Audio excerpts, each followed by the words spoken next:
अनकही जुबान में आज की शाम समाज के उन शोषित वर्गों के नाम जिनके ऊपर अत्याचार होता है, जिनके अधिकारों को छीना जाता है। कौवे के माध्यम से यह कविता कह रहा हूँ, लेकिन यह उन सभी शोषित वर्गों के हृदय की चित्कार है, उनके मन की पुकार है। कविता का शीर्षक है काँव काँव। तो चलिए सुनते हैं।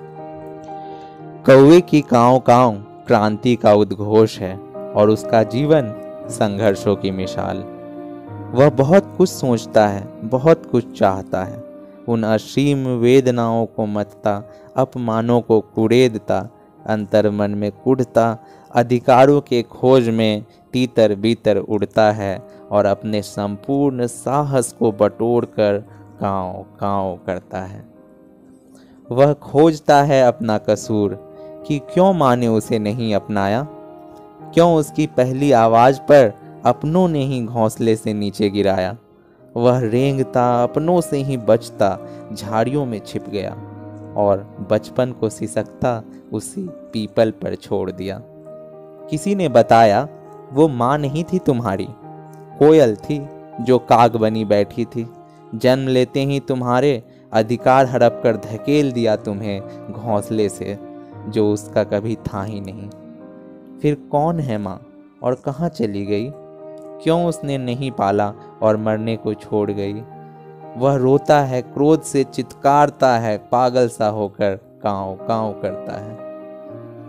वह सोचता है अशुभ के माने, क्यों उसे हर दर से उड़ाया जाता है। रंग रूप पर उसका क्या बस था, क्यों हर वक्त उसे अपमान का घूंट पिलाया जाता है। उसे नफरत है बाग के उस कूकते कोयल से, क्यों उससे तुलना होती है। बचपन छीन लिया उसने, क्या इसी बात से खुश होकर गाती है। हृदय में टीस उठती है, मन प्रतिकार से भर जाता है। अपमान का बोझ, अन्याय का गला घोंटने को वह काँव काँव करता है। वह अपना दुख किसे कहे, किससे मांगे जवाब, क्या है उसका गुनाह। संसार ने उसे सताया है, शायद भगवान उसे दुलारे। यह आस लिए उड़ा वह पंचवटी को, भगवान सो रहे थे माँ जानकी के गोद में। माँ को देख उसकी सारी वेदनाएं उमड़ पड़ी, आंखें भीग गई, पंखों ने फड़फड़ाना छोड़ दिया।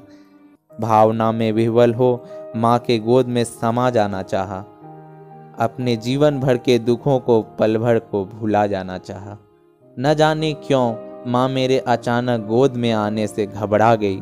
मेरे चोंच उनके हृदय पे लगी और रक्त की कुछ बूंदें आ गई। 2 बूंदें गिरी प्रभु के मस्तक पर, वो जाग गए।